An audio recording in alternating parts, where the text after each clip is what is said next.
everybody agrees our lives are cluttered and even overwhelmed because of, first of all, the simple sheer intensity and sheer multitude of media streaming into our consciousness and psyches all the time, whether it's on your mobile phone, whether it's on your computer, whether it's on your television, wherever you are, whether you're walking down the street, everyone's trying to grab our attention.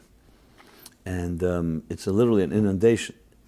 We're being inundated like a flood, a deluge that sees no, that does not, it's relentless. Once upon a time, the challenge was, how do you find relevant information? How do you find information? And it was a job to go and research and find information. Today, it's the exact opposite. When you make a search, you get so much information. The challenge is, how do you filter it to find out what's relevant? So really, everything's been turned around to be able to filter, to find that which is relevant, because there's so much coming our way. We don't even, I mean, if you took an account of how much that information and data comes your way every day, we'd be all shocked, the sheer amount. You know, we're getting used to it. You just go into your inbox, you have spam filters, you have this, you have that, and you just know how to clean it up quickly. That doesn't mean it's still not coming our way, and we have to, spend time doing all of that. Now, of course, there are great benefits to technology. I'm not suggesting it's only the negative, but we do live in a world of over-stimulation, overexposure to information far beyond that which we need. And when you take into account also the jobs we have, the expectations our bosses or our clients may have, family, and others, we are literally being attacked from every possible direction of that completely colors and frankly fragments our lives. And it's no wonder that so many of us feel so burned out at times, or all the time, because of this overexposure and over inundation of so much information and data and so on. So how does one determine in life what is a priority and what's an option? With all that's going on in our lives, how do you determine? And it's not that simple, because very often the activities that we're involved in are part of our routines due to our habits, the need to conform, the expectations, real or imagined, that people have of us, our fears, and so many other forces and factors and voices that tug us in every which way, direction. So how do you even determine what's important or not? And once you get into that inertia of habit, routine, pattern, it gets very difficult to distinguish what is absolutely necessary, what is optional. However, if you just think about it, if you were able to pause for a moment and just list everything you do, it would be a lot easier than just thinking, okay, I'm going to just take on all these details in one cold turkey shot. The way to do it is to actually sit down and figure out what's a priority, what's not a priority. So that's what I'm going to discuss here. Besides the fact, the actual tools of how we take stock and how we determine what is a priority, also being able to step back, and doing so is, of course, the key thing, is implementing it. So where do you begin? Where do you begin when you think of things? If you're going to go back to the drawing board, where do you begin?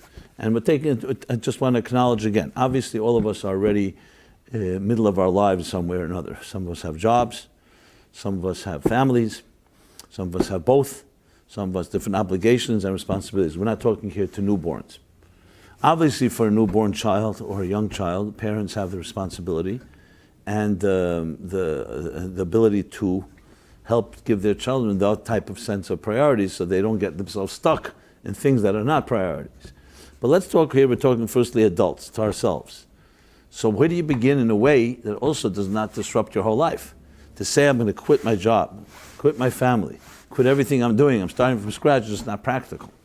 And not even healthy for that matter. Because much of it can be very good things in our lives. So the goal here is not to just clean the slate and let's start with a clean slate and start from scratch. The goal is to take what we have and be able to look at each item and determine what is a priority and what is absolute necessity and what is not. And it's absolutely able to be done, but there's certain few prerequisites that we have to go through to get to that place. There's that classic story I mentioned it a number of times, it's pretty popular today, where a professor was giving a time management class. And to make a particular point, one day he comes to the class with a demonstration. He has a few assistants walk in with him, and he sets in the middle of the room, before all the students, a big empty aquarium. An empty aquarium. Then he has a few sacks that come along, and he says to the class, here we have an empty aquarium, this is like your empty day. Your life. And you have not yet filled it up with anything. You have no to-do list for this day. You don't yet have a schedule. You don't have any goals, and so on. And he begins. He opens up sack number 1, takes out of the sack some big boulders, and places them into the aquarium in an organized way. Stones that fit into the aquarium, big stones. Fills it up as closely to the top as he can, and says, okay, class, so what do we see here? What do we filled up with boulders? Is this aquarium full? Obviously, it wasn't completely full, because the boulders are different shapes. They didn't fill the aquarium to every corner and every niche. So he opens up bag number 2. What do we have in this bag? Small stones, pebbles. And he pours in the pebbles. So they, of course, fill in all the different spaces that the bigger rocks did not fill. Fills it to the top. Now, class, do we have a filled aquarium? Some of the class said yes, some said no. He opens up bag number 3, and the bag number 3 is very fine gravel. So no longer pebbles or stones, the small stones, gravel. Gravel is so fine, it can fill the nooks and crevices, the nooks and crannies that the little stones didn't fill. So now do we have a filled aquarium? Most of the class said yes, and a few smart Alecs said no, because they saw another bag, obviously. But no one knew what was in the bag. He opens up sack number 4, and what's in there? Pitchers of water. He pours the pitchers of water till it spills over. So now we have the big stones, the small pebbles, the fine gravel, and the water spilling over. Now, of course, water is even finer than the gravel, so it really fills everything up. Now there's really no room in there. So he says to the class, okay, what's the lesson? Now it's full. What's the lesson? So being that it's a time management course, the students, some of them said, the lesson is very simple. That even when you think your day is filled, you could always fill it up with something more. In other words, you think you're busy and every minute is filled. No. Just like the boulders didn't fill it. You need the small stones. After the small stones came the gravel, then the water. You could always fill it with more. So he said, no, that's not the lesson. The lesson is the exact opposite. The lesson is that if you don't get the boulders in first, if you don't have your priorities in place, you're never going to get them in. In other words, if I had started filling it with water, and then with fine gravel, and then the small stones, I could never get the boulders in.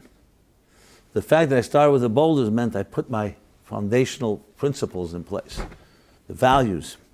And then everything fills around that. So it's not about trying to cram in more in the day. It's about quality, making sure that what you do is quality. It's not about doing more. It's about doing what's necessary, what's important. Sometimes doing more is not going to help you. It'll just clutter your life even further, just confuse you more, and just could be escapism, avoiding the issues. It's knowing to do what to do, which of course spills over into the topic, into the theme of delegation, and not under-delegating, not over-delegating. You can't always do everything yourself. Sometimes delegating certain jobs to another, and you can focus on what you're good at, or from the top, what you can lead others to do, and that way you get far more done. So time management is far more than just getting a lot done. It's getting it done efficiently and getting it done in a priority form, fashion, knowing that you're focusing on what's the most important elements. And that's a tremendous lesson in general, which is of course the foundation of this whole discussion, because before you talk about what to unfree yourself in your life from, to free your life from different things, unclutter your soul, you have to know what is a priority and what's not a priority, and how you focus on those things and build upon that. So that's the story that I think really is a great segue into the discussion of this point. What are the stones in your life? What are your boulders?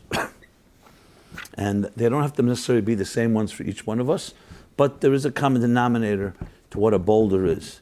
So even before continuing, of course I'm going to answer the question, it would be good if you're out there somewhere listening to this, or whenever you listen to it later when it's archived, maybe you should write down right now what you think your boulders are.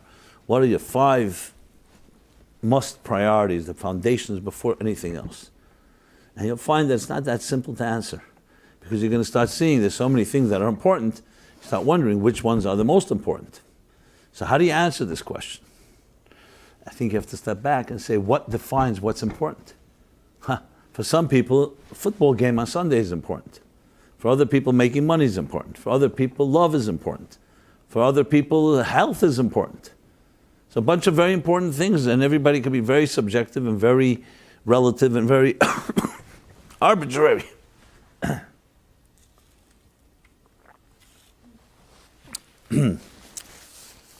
So how do we define it? So I would go a step back. We have to define what makes something important. Just because you think it's important doesn't mean it's important. That's where it gets more delicate, because you can say, who am I to tell you what's important? Sure, I'm not here to tell you what's important. I'm here to throw out ideas, suggestions, food for thought, so you can really look into it yourself and see what makes most sense. But you have to be ready to challenge yourself, because you can be doing something that you think is vital and critical and find out, you know what, it's just optional. Unfortunately, we see this very often when people have a crisis, a health crisis or another crisis, life and death issues. Suddenly, certain things that were so important become completely insignificant. And the focus is completely on the time and focus. You suddenly have time and focus to focus on what really matters. To use a small example, many of us as parents don't always have time for our children because we're busy at work. And ironically, we're saying we're building security for our children while they are being deprived of the most important security, which is not money, but your love and your attention and time. However, God forbid, if a child is suddenly sick or a child is suddenly hits a crisis, a healthy parent, even if they didn't give enough time, will usually say, you know what, I'll take off of work. If there's a crisis, if there's an emergency, obviously, because suddenly those priorities emerge as being more important than your work or other details. Now, do we have to wait for a crisis or emergency? Obviously not. I'm just using it as an example that suddenly we're thrust in a situation where things that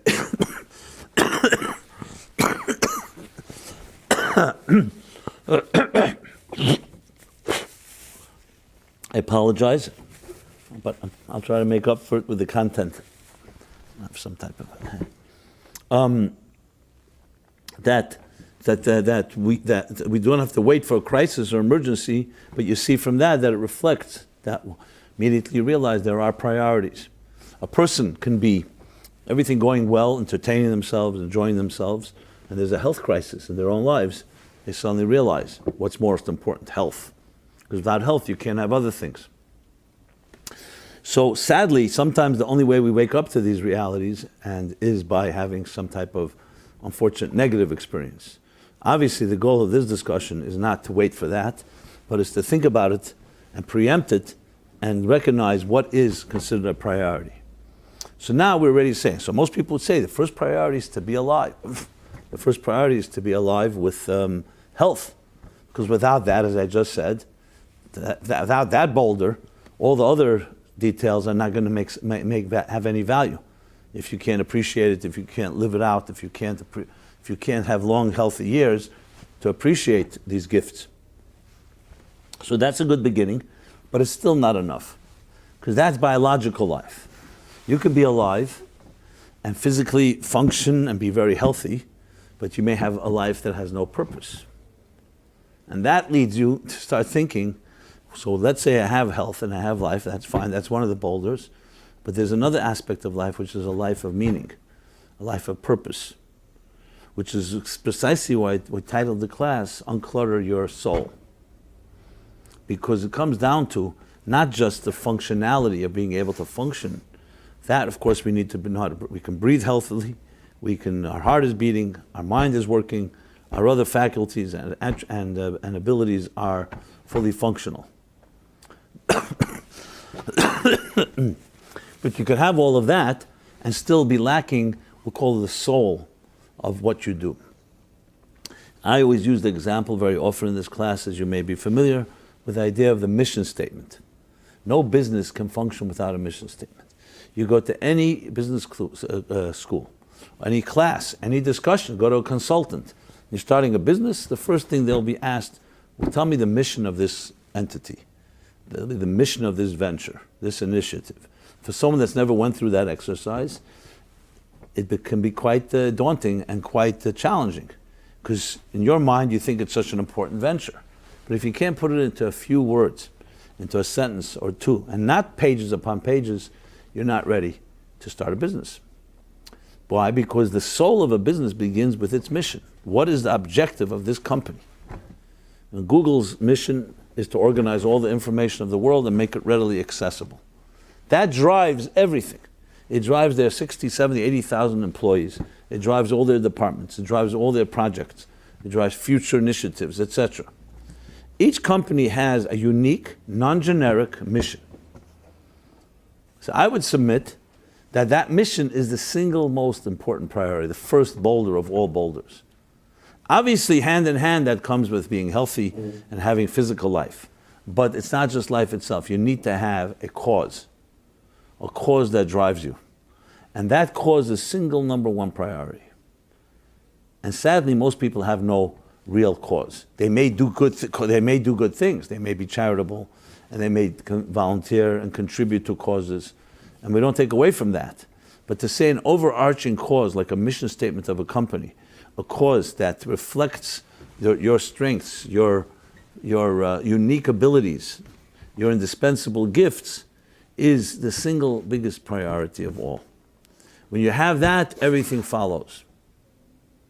So if I were to submit the first most important boulder, would be, what is the purpose? Your purpose. Your raison d'être, what your purpose, that directs everything else. And that, we've talked about a number of times, is finding your mission, finding your calling, which as I've discussed in the past, and developing now actually a course called Discover Your Personal Mission, consists of looking into your POP, personality, opportunity, people, and places. Each one of us has a unique personality. Each of us has unique opportunities. We have people and places. We have our passion. And you connect that with some higher cause, and then you get yourself some direction toward a mission. Why is that most vital? Because that mission will define so many other details.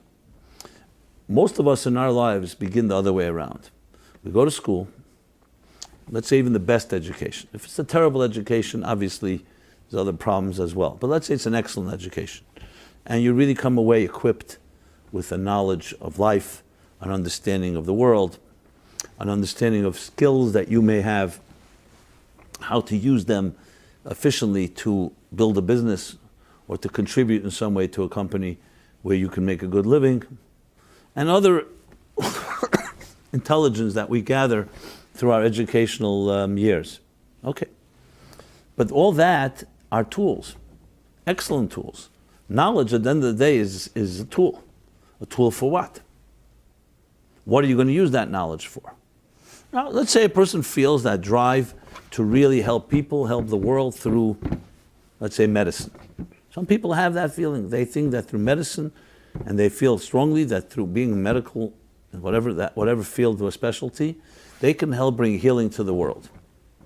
So that would be an example of a cause, no question, especially if that person has an inclination in that direction. If you're not capable, the person just doesn't have that side to them, the ability to study medicine or to master the sciences around it, then maybe a good noble cause, but it may not be able to implement it.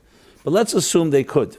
So that would justify as being a boulder, where you have a cause that began before just making money, and before what exact practice you're going to, what exact specialty are you going to practice, what kind of doctor, what kind of medical field you're going to enter into. But there's a driving cause. What does that do? You know what that does? That immediately unclutters things, because then you focus on what you need to fulfill that cause. If you're going to spend half your day playing video games, or half your day just following chats in different Facebook or other social media that have nothing to do with your cause, you're never going to get your cause really, you're never going to fulfill it. Because you'll be distracted by so many things. It's like someone walking down the street and they don't know where they're going. So they're just strolling and daydreaming, which I'm not saying doesn't have value. At times we need to just empty ourselves and do that. But it's definitely not conducive to creating a focused directive and priorities. However, the fact that a person feels, I want to help people in this and this fashion, in the health field, tells you, okay, so this will define what you choose to read, what you choose to follow, what information you gather, because you're focused toward that objective. So I'll speak personally, because it's always best to speak personally. I, from the beginning of my so-called career, which goes back to my late teens, when I came to realize some of my strengths, and more importantly, my passion to try to make a difference in this world by bridging the spiritual with the secular. And I'm always fascinated by the interface and the cross-pollination between science.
Sorry for that.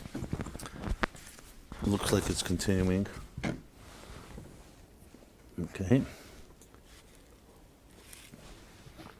So, to sum up what I've said so far, is that the single largest boulder or most important boulder is mission. Because that defines everything else. I was speaking about myself. So how does it define my life, my own purpose and mission? Is I'm constantly looking. I'm always looking at events in the world, current events, scientific breakthroughs, other stuff, speaking to people, looking to see the deeper message behind it, and how can it turn into something that can help the human race. And that becomes a focus. And automatically when stuff ends up in my inbox, or in social media, or other things that come my way, I quickly decide, is this something that fits my calling and mission, or it doesn't? Now, obviously, we all can be distracted sometimes and seduced or tempted by something that has nothing to do with who we are. But that's the discipline you need to have. But at least you have a fighting chance because you have something driven. And I can see the same thing for a person who's in the medical field or health field. We'll be looking constantly, what are new health ideas and so on. I mentioned before gratitude. I happen to see it because I look constantly for these things. I see a trend developing. I mean, you start seeing gratitude articles in this newspaper, in this magazine, in this blog, and this so on, you suddenly see a trend. But you see these things when you have that focus. And every one of us, if you know what that focus is, you'll start seeing things you haven't seen till now because you know what you're looking for. And it's not miraculous, it's just a matter of having that type of focused attitude. As I mentioned before, let's go back to the example. You're walking down the street, you're walking down Fifth Avenue in New York City. Or take any city, anywhere, any street, especially a busy one. How many things are going on in that street? Hundreds. Here's a store that's advertising this, another store, and beautiful designs and beautiful showcases, especially in the holiday season. You go down the same thing when you stroll down into cyberspace. There are millions and billions of websites. Constantly, you can be stimulating yourself all the time. So how do you determine? So if you have nothing going, if you don't have any focus at all, whatever comes your way, something strikes your fancy, I'll walk into this store, I'll walk into that store. As I said, maybe there are days we should do that. We're just, more lackadaisical, more free-spirited, and without any particular focus. But you can't live your whole life that way. because you end up then just having the millions of fragments that just drive you in every possible direction. So the first thing is, what are the things you would focus on? What are the things that are priorities, defining, or I should say, the priorities are defined by what are the things that you see yourself as your cause, as your calling. Now you may say, I don't have a cause or calling. Well, this is the time to think about that. Because if you want to correct this, you want to unclutter your life, it's not just about looking at everything you're doing and what am I going to throw out today, what I'm not. Because how are you going to determine? You'll say, this is important. You ever try to clean up your house? And you start to realize, one second, or clean up your office or your desk, and say, hey, 1 second, everything is important. You know, obviously there's always going to be some garbage that you could throw out. But there comes a point where you say, you know what, I may need it in the future. But when you have that type of focus, then you could always say, no, this could go into storage because I know I'm not going to access it. I don't need it in my room, in my office for the immediate future. I could always access it. So I'll make a file, put it away in a filing cabinet, or put it away in a storage place, clearly labeled, so I can access it, retrieve it. But what do I want to have on my desk, or what do I want to have nearby? Underhand, not underhand. You know what I mean? Near you, or what do you want to have on your desktop? What do you want to have? You want things that you use on a daily basis. You want your calendar. You want other things. What is it determined by? Determined by what is immediately important. But how do you fill your calendar? How do you determine what's an important meeting, what's not an important meeting? So I'm suggesting the first thing to begin with is cause. Need to identify a cause. The faster and the better you identify your cause, you immediately, in direct proportion to that, will be diminished clutter in your life, because the cause will define what is important, what's not important. For example, if you remember those best-selling books, What to Expect When You're Expecting. This was for pregnant women expecting children. So this became their priority. They want to know what to expect.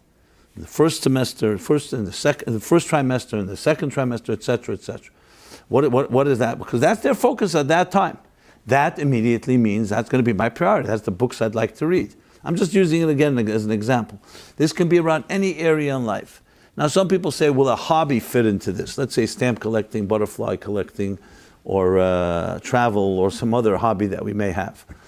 It qualifies to some extent, but not completely. Because a hobby, at the end of the day, by definition, is an optional thing.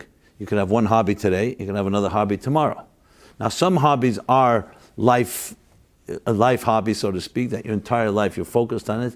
So then it can spill over into what is called a cause. But hobbies are not always cause-driven. Like to be a stamp collector, unless it becomes your primary thing, maybe your primary business, it's usually a hobby means you do it in extra time. Some people like crossword puzzles, and they do crossword puzzles every day. I would not call that a cause. It could be something that you find stimulating, and it could be something very gratifying. And I'm not going to suggest that it's completely optional, but the truth is it is optional. Because if there were other issues that came up that were more life-threatening or life and death, you may not do the crossword puzzle. It's not that vital, even though you may enjoy it.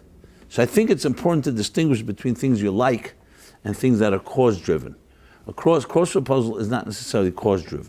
It can sharpen your vocabulary. It can sharpen your deducing and your creativity. But to say that it's cause-driven, I would not put that in that category without in any way dismissing its value. Now, we live in a world where life is a lot of leisure, and therefore people have a lot of things they do that are for leisure. I like to swim. I like to surf. I like sports. I'm a wine taster. You know, there's a lot of lists. I've just used a few. There's hundreds and hundreds. But these are all interests that can be very nice, but I would not put them in the bolder category. I would put them in the category as additional elements that help enhance your life. Cause, on the other hand, is a force that drives your life from beginning to end, your entire life. Now, this doesn't mean that you're constantly 24/7 the cause, but it's the primary thing, the primary default. I go back to myself, I can't say 24/7, but it's pretty close to it.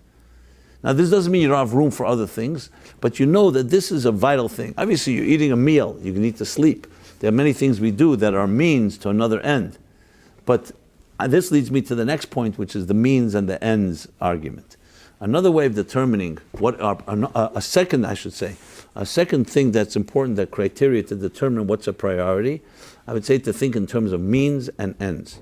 A means means when you go commute to work, that's a means. Nobody commutes in order to commute. Nobody goes shopping just to go shopping. Well, I should correct myself. Some people go shopping, it's very therapeutic, and for some people it's actually cheaper than therapy. So, but let's be honest, shopping is still at the end of the day not really an end. It's an end in that sense, but it's really a means. You shop in order to have clothing, it's in order to dress nicely, in order to be able to present nicely, to feel better about yourself. That's correct. We build homes in order to live in the homes, but the building of a home is a means. It's the means to have a place of shelter, of comfort, a place where you can be nurtured and nurture those that you love and love you. Even school is a means. It's an education for what? So basically, the definition of means is that it's always to say, why am I doing this? Because of this. The end is the because of, and the means is why. That the end is the why, and the what is the means.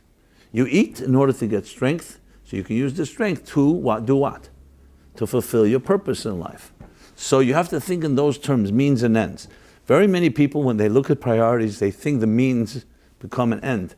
And they see that as a necessity. It's not a necessity. It's a step there. And I'm not saying it's not an important step. Someone will say, okay, one second, how does that help me? I need to commute to work. I live here. My job is here. How am I going to get from here to here?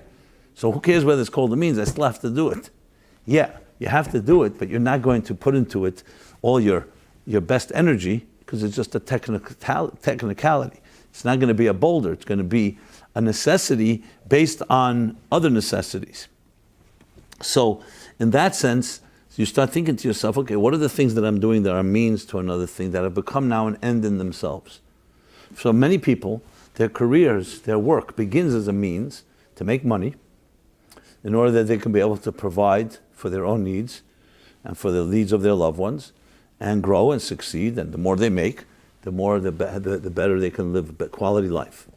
But then the career becomes an end in itself. Because what you do so many hours a day, it becomes an end. So when someone asks you, as I always point out, who are you? Instead of telling you who they are, they give you their business card. Because what they do has become who they are.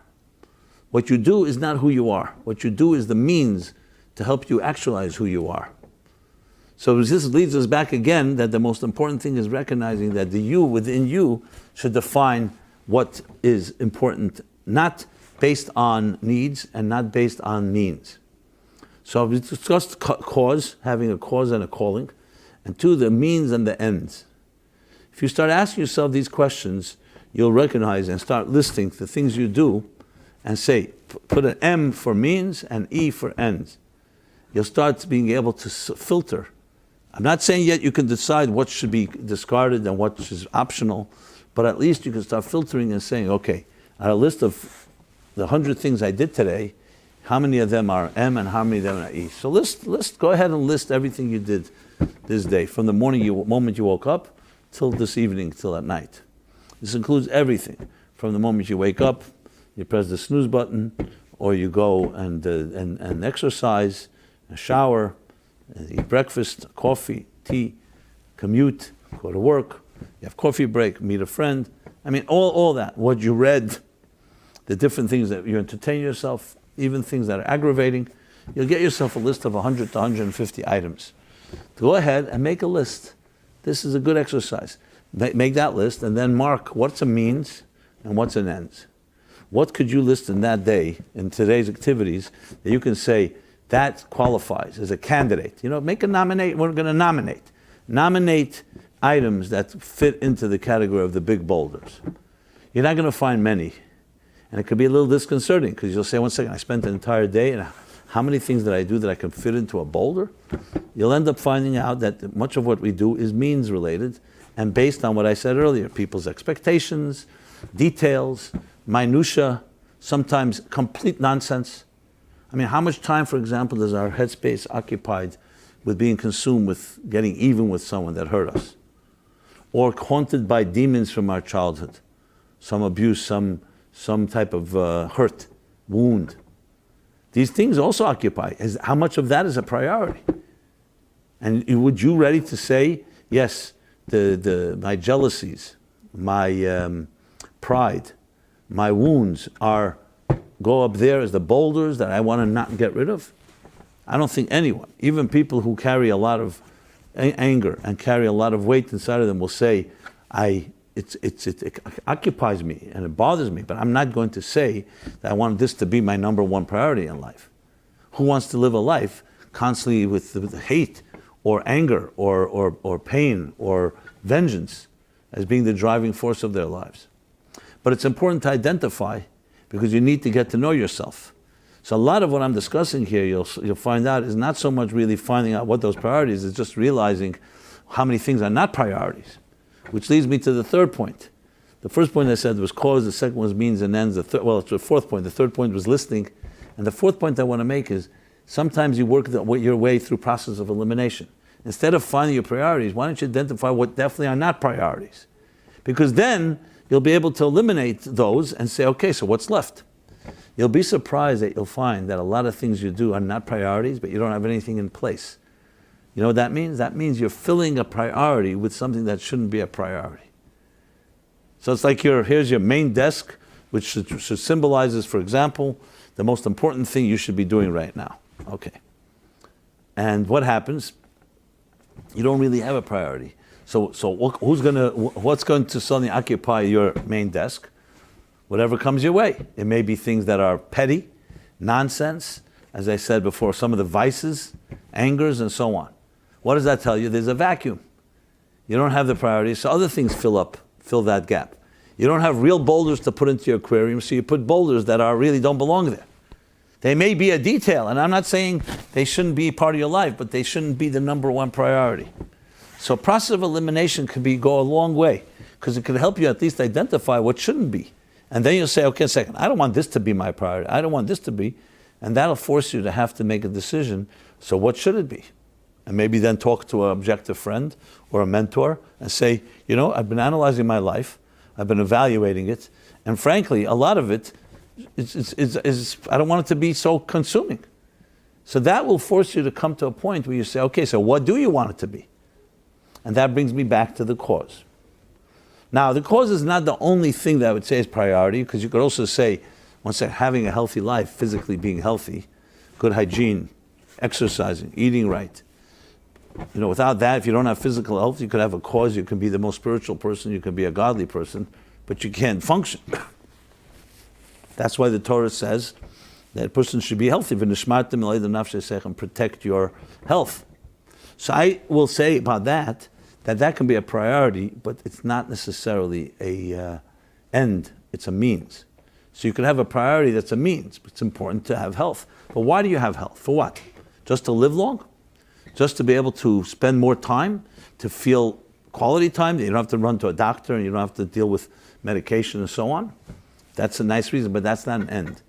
That's going to end up leading you, it's an important thing to have, just like it's important to eat every day.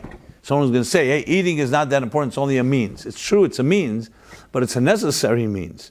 So I would now make a qualification that in means and ends, there are necessary means and there are not necessary means. There are many things we do that are absolutely not necessary. We may enjoy it, but let's not make it a necessary. So there are optional means and there are necessary means. But let's not make a necessary means into an end just because it's necessary. The fact that we eat, or we drink, or we sleep, or we're healthy is a necessary component. And yes, I still wouldn't call it a boulder. I would call it a support to the boulder. It's a support because you must have it in order to have other things. We need to have food, clothing, shelter, friends, social. But we need to have that to support something deeper. And that deeper is the real force that helps unclutter. Because you could end up saying, you know what, eating is good. And you can become you can become consumed with eating.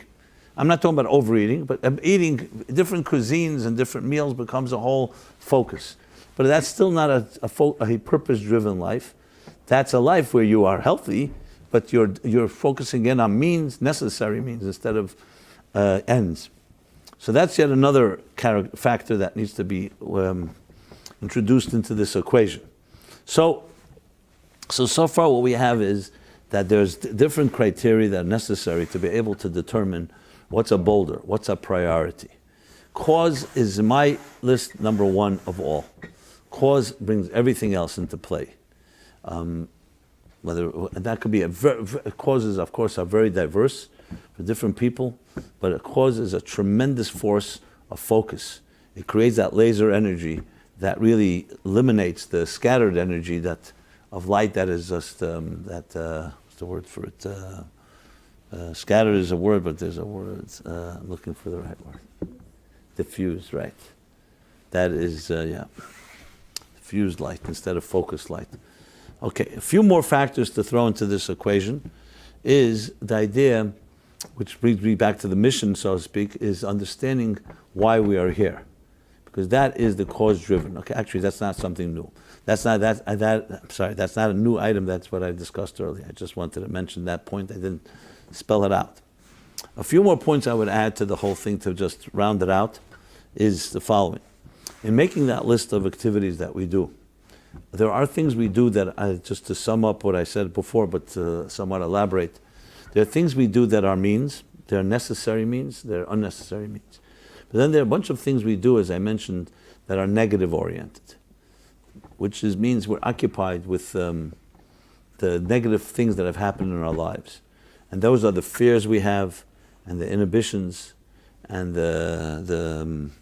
all the constraints that limit us from really becoming someone we should be. The lack of courage. And many people very much complain about that. Some are more aware of it than others, that I feel I don't have the courage. I don't have the strength. I don't have that willpower to be able to really achieve what I'm capable of doing. And that becomes, of course, a major factor, because once you feel weak like that, so what are you going to choose? You're going to choose activities that are not that threatening to you, that are not that risky, that are not that bold. So what do you do about that? In other words, even the fact being, let's say, I acknowledge you correct, my priorities are not necessarily the right ones, but I can't really pursue my priorities because I'm afraid to. I'm afraid of failure. I don't feel I have the support. I don't feel I have the confidence.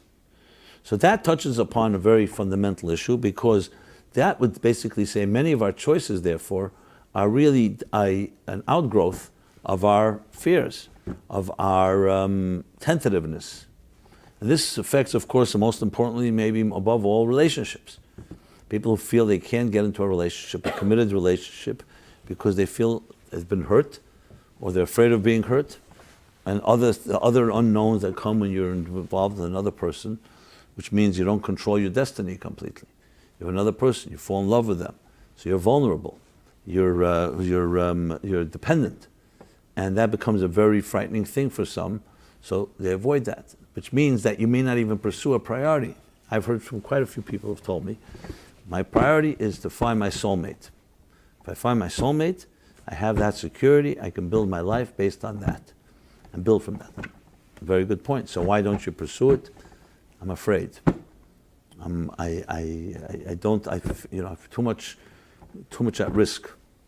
So what happens here is that you know what the priority is, and it is a priority. I'll talk about that in a moment some more. And yet you don't have the courage, you don't feel the strength to be able to pursue it. Now that's a very unique challenge, but not, when I say unique, not unique as in a minority of people. It's actually many people have this, which is not the issue with determining the priorities. The issue is, how do I pursue my priority when I don't feel I have the confidence or the skills or the tools. Yeah. So what I have to say about that is the following. That has to be addressed very differently than that. At least we have then is what's called half the cure. Awareness of a problem is half the cure. Then at least we know what is the issue here. The issue why my life is cluttered with all kinds of distractions is because I'm afraid of really focusing on what matters most. I've heard this a number of times. I remember once suggesting to someone that there was a couple, but they were both of them very insecure. They both came from very challenging homes, They were trying to cultivate their relationship, but they were always afraid to be alone with each other. So every night they'd go out to dinner. I mean, they were people of means. They didn't have issues with money.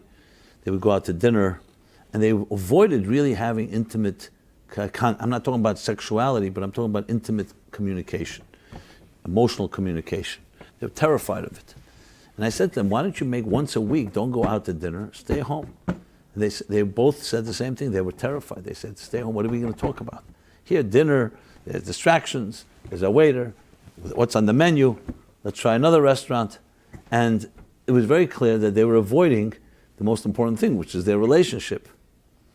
And it was sad because they did love each other, they cared about each other, they were with each other, but they were not ready to invest more than, and they couldn't wait to go to work, all the distractions. Now this is not uncommon, this is just one scenario. Many people, the clutter is actually what they want in their lives because it's the best way to avoid having to deal with reality. So I have so much going on. How many people tell me, say, they call you up, something important to address. I said, okay, so it's important, let's meet. I don't have time now. So I say, what are you doing?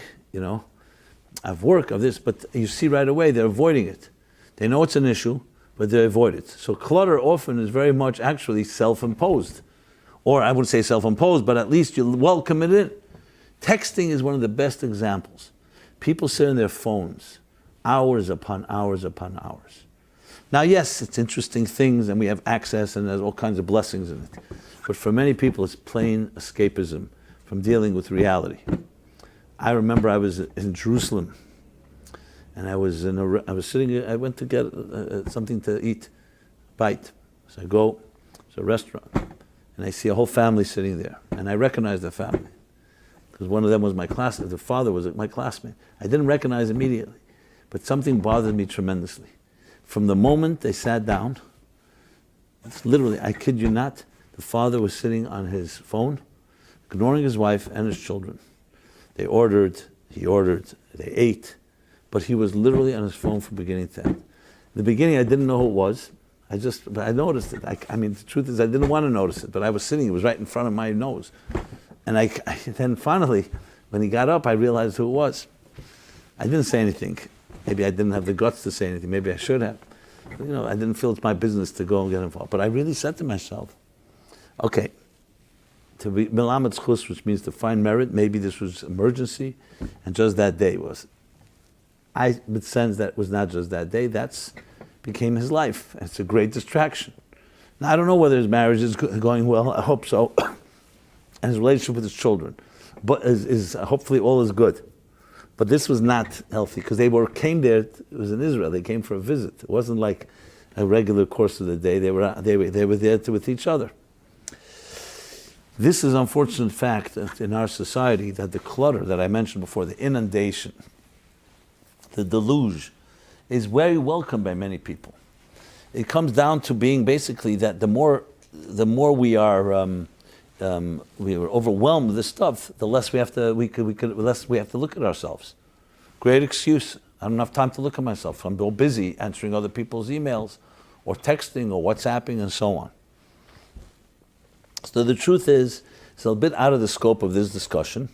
I was talking about how to unclutter your life when you want to unclutter it. If you're truly addicted to clutter and you're addicted to having so much going on so you don't have to focus on yourself because you're so busy with so many distractions, that really requires a different type of discussion, which is really what's going on in your life. Why are you afraid of looking at yourself? Why are you so emotionally raw or tender or immature?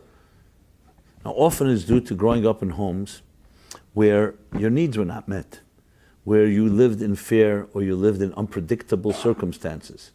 So the best way to deal with that is instead of building emotional relationships, you distract yourself. This is what children do. When their parents don't provide them with the proper security and validation and nurturing, what do you think they do? They escape into their little games. They escape into their little worlds of imagination and dreaming to try to dream up something that works for them. And because they don't have control over their emotional relationships in their lives.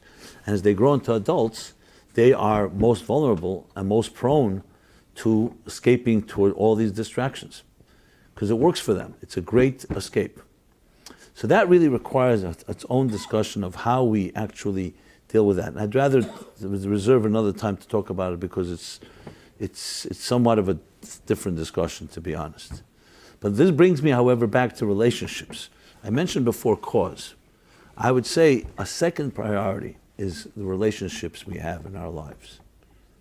Now, I'm not going to now weigh which is more important, cause or relationships. I think they're interconnected. But let me explain what a relationship is. Obviously, a relationship with a significant other is the first and most important. Because it's interesting, when the Bible describes the creation of the human being, so it says, God created the human being in the divine image, male and female, and then separated them into two. So essentially, both in the raison d'etre of our lives, our purpose, which is your soul and your divine image, why you were sent to this world to fulfill your mission, and your significant other, which would be your soulmate, are connected in the Bible, in the biblical story. So relationships are not an aside. They're not just some footnote. They're actually a part and parcel of our calling in this world. Whenever I speak to anybody, and speak to many young people, they tell me, I say, so what are your priorities? And often I'm talking to someone who's struggling or has some issue. What are your priorities? My priority right now is to build security. I want to build a nest egg, income, revenue, security. Then I will get married, because I'll feel secure to be able to support a spouse and build a home and children and so on. This is a very common expression today. I always challenge anyone who tells me that. I say, why can't you do it simultaneously? Because I can't support the family and I need the money. But since when is money the most important thing? I am confident and feel very strong saying the following. When a person does not have a healthy relationship, with a spousal level, male with a woman, a man with a woman, woman with a man, it's going to come back to haunt you, because we are also sexual creatures. And what are you going to do with your sexuality while you're building your career? It would be very nice if someone says, I'm only building my career and I have no romantic and no sexual and no intimate needs, celibacy. But that's not how it works. That's part of who we are. And if you don't build a secure, healthy, sacred relationship, what's going to end up happening is you may make the money, you may not, but then you're not in a place where you're going to be able to necessarily build a healthy relationship afterwards. Besides the fact that it gets more difficult as we get older. And I'm not saying there are people, I've seen beautiful relationships of any age. We're talking about, however, if you're in the 20s, why not build upon that? But in this society, like one woman told me in the Upper West Side, a few years ago, she got engaged. She says, I can't tell you what happened. All my friends feel I betrayed them. All my single friends said, how could you get engaged, basically? They don't say those words. They all celebrated with me, but the message was, I betrayed their cause. And the cause was to remain single and go to singles parties and volunteer and constantly be busy with single life. And she felt literally ostracized by her own friends. Again, without them saying it, but subtly, or the way she put it was, I suddenly betrayed the Lonely Hearts Club, who are so lonely, but they don't want to say they're lonely. The point I want to make is that relationships are a vital component of the human condition. To be a healthy person, you need to have healthy relationships. And love and the nurturing that comes with a relationship, yes, and intimacy is a boulder that belongs in the aquarium before everything else. Now, obviously, it doesn't come before you have to grow up and be an adult, but it comes before making a living. And it is a distortion. And maybe it's politically incorrect to say it. The concept that we have that career first and marriage second is absolutely wrong. As a matter of fact, the Talmud says a very interesting thing, that God will bless a couple with parnasa, because now that they brought love into the world, they then will bring blessed with the income and the money to be able to cultivate and nurture that love. It's the same calculation people say, before I have children, I need to first have a certain amount of money in the bank. But children are a bigger blessing than money. Money doesn't last, and children are forever. It's the next generation. How could you ever replace something temporary with something permanent? is because we have a distorted view of this material world of instant gratification, of things we think are valuable, are the things that are superficial, including finance, including possessions, and including materialism, when we are forgotten that the most important thing in a person is, number one, your soul, your calling, and your relationships. So this may not be the most popular thing to say today, but I'm still stating it. And keep that in mind. You have your cause and you have your relationships as two big boulders in your life, and you include what I said before, distinguishing between the means and the end, between necessary means and unnecessary means, between what I also described earlier, things that should not be priorities. And you remember those two big boulders, cause and relationships, you'll be fast on your way to uncluttering your life. Because you'll be able to then say, okay, one second, what are my priorities and what am I doing? Now I will tell you, the biggest challenge most people are going to have is they will not accept some of these axioms. The axioms that I spoke about, cause and relationships, because we're so addicted to the details of our lives and the minutiae, we convince ourselves that's more important than anything else. I'm not here to argue with anyone.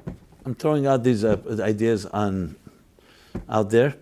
Everybody can choose and see as fit, but be honest with yourself and try to be objective and not prejudiced by your previous choices.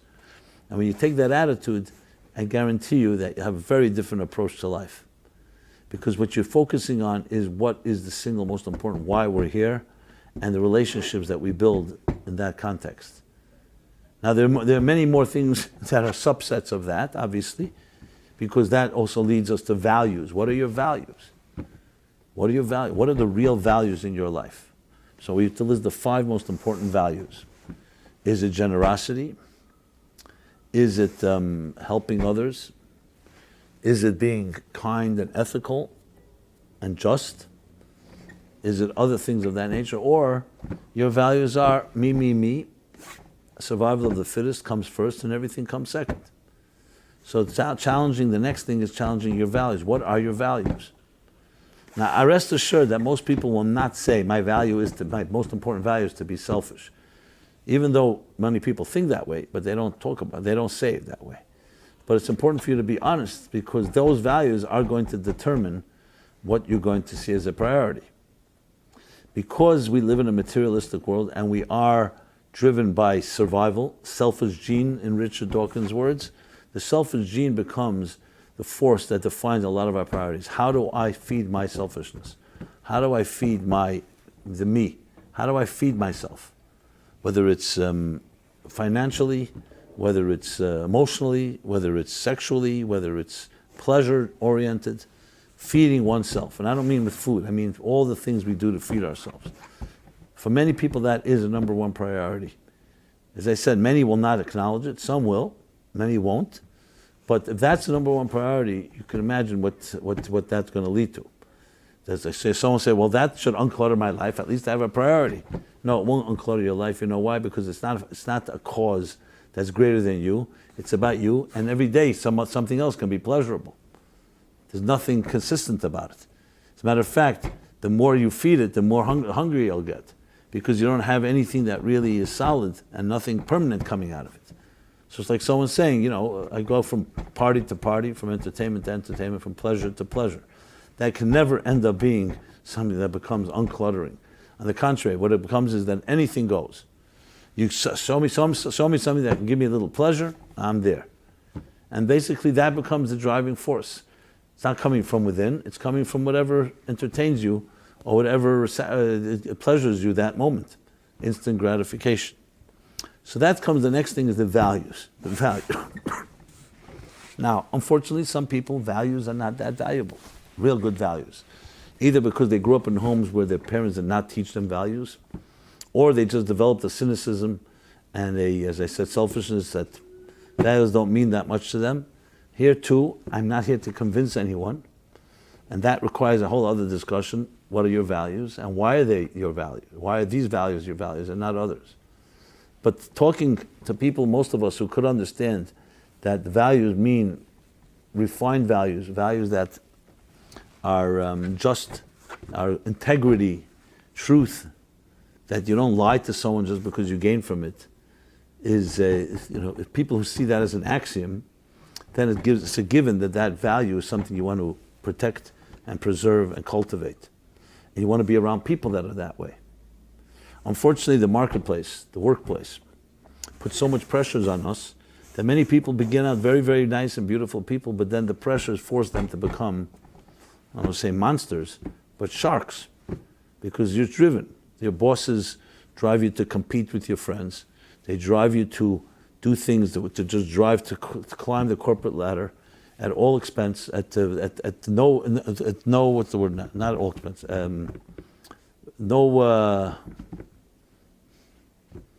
With no scruples necessarily, with no particular guidelines, just to succeed. And you see this time and again. This is part of our culture. So what stops a person from doing that is ultimately an internal integrity, an internal value system that is a boulder in the aquarium that cannot be unwavering. Which leads me to another point with wavering and unwavering. Boulders are unwavering. They are roots that are deeply embedded, meaning that they are not compromisable. There are things you can compromise. So just as I discussed before, means and ends, another criteria is look at things that you can, that are negotiable and things that are unnegotiable. We all have things in life that way. It'd be interesting if you made a list of things that are negotiable, things that are unnegotiable, what you'd come up with. What would you consider unnegotiable? Meaning, there's no way you're not giving that up. And then look at it and see, maybe ask an objective party, is that a healthy thing to be unnegotiable? It's very revealing in people's lives, the things that are negotiable and unnegotiable. Some people I've sometimes heard things that are unnegotiable, and I was shocked that a person could even say that this thing I must have, when I knew it was completely optional. But that's what happens. Either we get addicted to it, or we get so distorted, we're convinced that this is absolute necessary. And that also reflects a lot on where we stand in this regard. Obviously, the unnegotiable things in life should be things like truth, integrity, soul, God, faith, love, ethereal things. As soon as someone says a material thing is unnegotiable, you have yourself a problem. Like what's unnegotiable? The fancy couch in your living room, your 70-inch screen, the football game you're going to. Things that are temporary and are unnegotiable are really, think about it, are actually a contradiction of terms. Unnegotiable should be things that are unwavering, that are necessary, that you cannot give up because everything stands on that.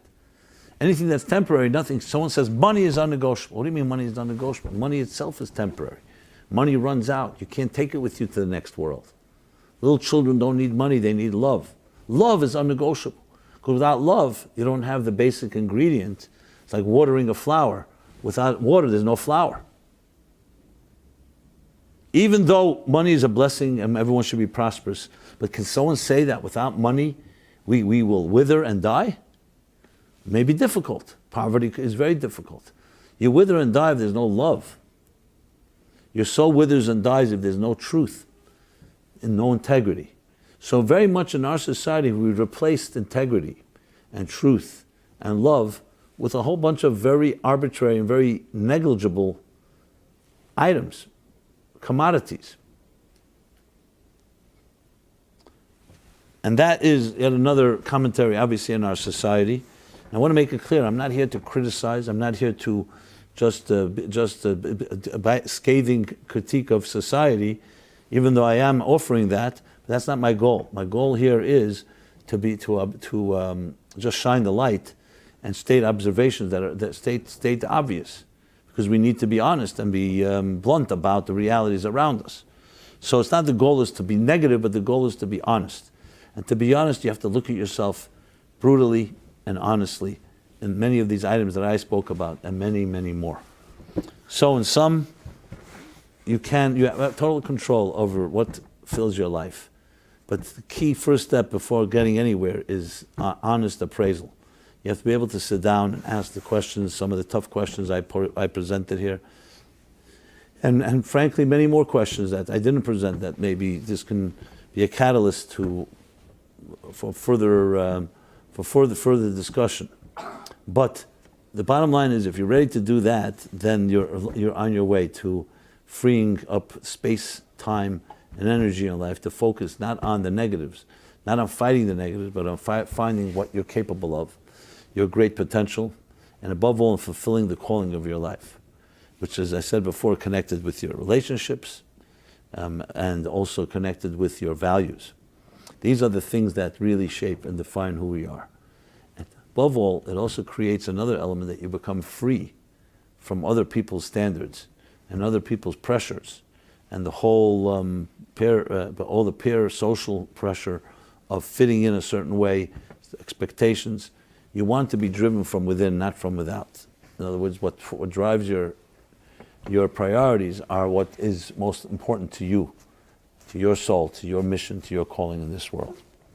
So with that, everyone be blessed with a very uncluttered week. And it's a good, you can begin anytime, start tonight, start making those lists. And you're, as I said, that's the journey. And feel free to follow up with me if you like.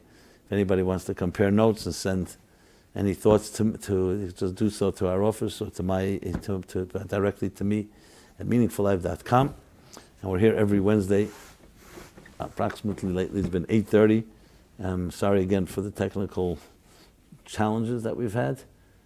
That just goes to show you technology is negligible, is optional. However, the message is not. And everyone be blessed. Blessed week, everybody. Okay.